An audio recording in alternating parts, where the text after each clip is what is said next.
Baik, Assalamualaikum warahmatullahi wabarakatuh. Nama saya Agustam dari Ilmu Pemerintahan 6C UIN STS Jambi, eh, dengan NIM 105170374. Baik, di sini saya akan eh, memberikan menjelaskan definisi keuangan negara, ruang lingkupnya dan asas-asas pengelolaan keuangan negara.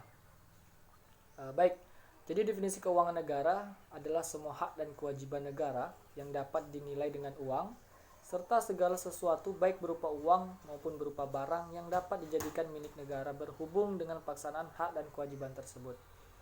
Dalam penjelasan Undang-Undang Nomor 17 Tahun 2003 tentang Keuangan Negara dinyatakan bahwa pendekatan yang digunakan dalam merumuskan keuangan negara adalah dari sisi objek, subjek, proses, dan tujuan. Baik dari sisi objek, yang dimaksud dengan keuangan negara meliputi semua hak dan kewajiban negara yang dapat dinilai dengan uang, termasuk kebijakan dan kegiatan dalam bidang fiskal, moneter, dan pengelolaan kekayaan negara yang dipisahkan, serta segala sesuatu baik berupa uang maupun berupa barang yang dapat dijadikan milik negara berhubung dengan pelaksanaan hak dan kewajiban tersebut. Selanjutnya dari sisi subjek, yang dimaksud dengan keuangan negara meliputi seluruh subjek yang memiliki atau menguasai objek tersebut, yaitu pemerintah pusat, pemerintah daerah, perusahaan negara atau daerah, dan badan lain yang ada kaitannya dengan keuangan negara. Kemudian dari sisi proses, keuangan negara mencakup seluruh rangkaian kegiatan yang berkaitan dengan pengelolaan objek, sebagaimana yang dimaksud adalah perumusan kebijakan dan pengambilan keputusan sampai dengan pertanggungjawaban. Kemudian yang dari sisi tujuan, keuangan negara meliputi seluruh kebijakan, kegiatan, dan hubungan hukum yang berkaitan dengan pemilikan atau penguasaan objek dalam rangka penyelenggaraan pemerintahan negara.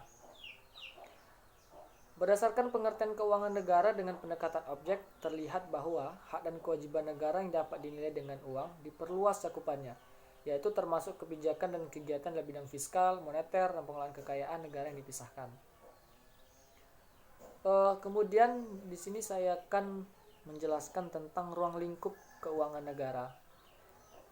Baik, jadi ruang lingkup keuangan negara itu meliputi yang pertama adalah hak negara untuk memungut pajak, mengeluarkan dan mengedarkan uang, dan melakukan pinjaman. Kemudian yang kedua adalah kewajiban negara untuk menyelenggarakan tugas layanan umum pemerintahan negara dan membayar tagihan pihak ketiga. Yang ketiga adalah penerimaan negara. Kemudian yang keempat pengeluaran negara. Yang kelima penerimaan daerah. Keenam pengeluaran daerah. Selanjutnya yang ketujuh kekayaan negara atau kekayaan daerah yang dikelola sendiri atau oleh pihak lain berupa uang, surat berharga, piutang, barang, serta hak-hak lain yang dapat dinilai dengan uang, termasuk kekayaan yang dipisahkan pada perusahaan negara atau perusahaan daerah. Kemudian selanjutnya adalah kekayaan pihak lain yang dikuasai oleh pemerintah dalam rangka penyelenggaraan tugas pemerintah atau kepentingan umum. Kemudian selanjutnya adalah kekayaan pihak lain yang diperoleh dengan menggunakan fasilitas yang diberikan pemerintah. Kemudian yang terakhir, kekayaan pihak lain sebagaimana dimaksud meliputi kekayaan yang dikelola oleh orang atau badan lain berdasarkan kebijakan pemerintah, yayasan dikelola lingkungan kementerian negara atau lembaga, atau perusahaan negara atau daerah. Bidang pengelolaan keuangan negara yang demikian luas secara ringkas dapat dikelompokkan dalam subbidang pengelolaan fiskal, subbidang pengelolaan moneter, dan subbidang pengelolaan kekayaan negara yang dipisahkan. Subbidang pengelolaan fiskal di sini meliputi fungsi pengelolaan kebijakan ekonomi makro dan fiskal. Fungsi pengelolaan kebijakan ekonomi makro dan fiskal ini meliputi penyusunan nota keuangan dan RAPBN, serta perkembangan dan perubahannya. Kemudian fungsi penganggaran. Selanjutnya fungsi administrasi perpajakan, fungsi administrasi kepabeanan, fungsi perbendaharaan, dan yang terakhir adalah fungsi pengawasan keuangan. Sementara itu, pada bidang moneter meliputi sistem pembayaran, sistem lalu lintas, devisa, dan sistem nilai tukar. Adapun dalam bidang pengelolaan kekayaan negara yang dipisahkan meliputi pengelolaan perusahaan negara atau daerah.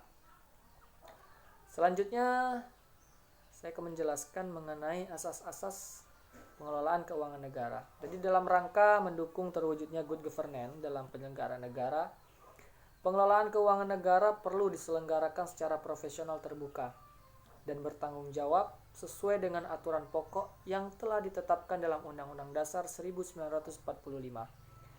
Aturan pokok keuangan negara telah dijabarkan dalam asas-asas umum. Di sana meliputi asas tahunan, kemudian asas universalitas, asas kesatuan, asas spesialitas, maupun asas-asas baru sebagai pencerminan penerapan kaidah-kaidah yang baik dalam pengelolaan keuangan negara. Baik, di sini saya akan jelaskan satu-satu. Yang pertama adalah asas tahunan. Asas tahunan ini memberikan persyaratan bahwa anggaran negara dibuat secara tahunan yang harus mendapat persetujuan dari Badan Legislatif atau DPR. Kemudian yang kedua adalah asas universalitas atau kelengkapan, memberikan batasan bahwa tidak diperkenankan terjadinya percampuran antara penerimaan negara dan pengeluaran negara. Kemudian yang ketiga adalah asas kesatuan.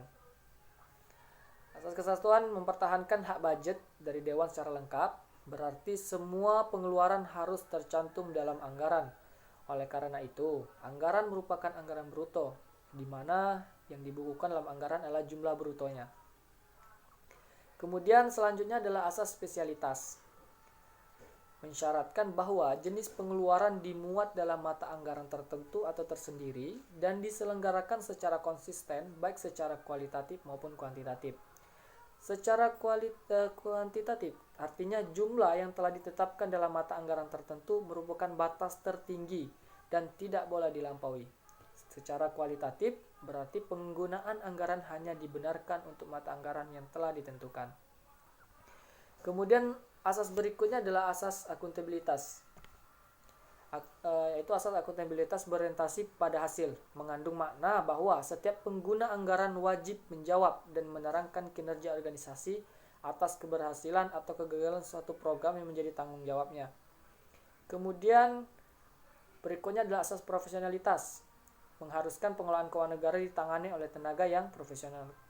Kemudian asas proporsionalitas, pengelolaan anggaran dilaksanakan secara proporsionalitas pada fungsi-fungsi kementerian atau lembaga sesuai dengan tingkat prioritas dan tujuan yang ingin dicapai.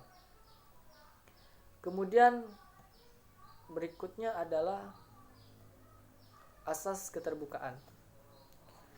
Jadi dalam pengelolaan keuangan negara mewajibkan adanya keterbukaan dalam pembahasan, penetapan, dan perhitungan anggaran serta hasil pengawasan oleh lembaga audit yang independen. Kemudian asas pemeriksaan keuangan oleh badan pemeriksa yang bebas dan mandiri, memberi kewenangan lebih besar pada badan pemeriksa keuangan untuk melaksanakan pemeriksaan atas pengelolaan keuangan negara secara objektif dan independen. Demikian penjelasan mengenai definisi keuangan negara, asas-asas, dan ruang lingkupnya. Kemudian di sini terdapat pertanyaan, tepatkah penggunaan pos-pos keuangan tertentu yang dialihkan dalam rangka menanggulangi COVID-19 seperti penggunaan dana desa dan dana pilkada? Baik, di sini akan saya coba menjawab. Jadi dalam situasi begini, kita harus fokus pada akar masalah, yaitu wabah virus corona terjadi.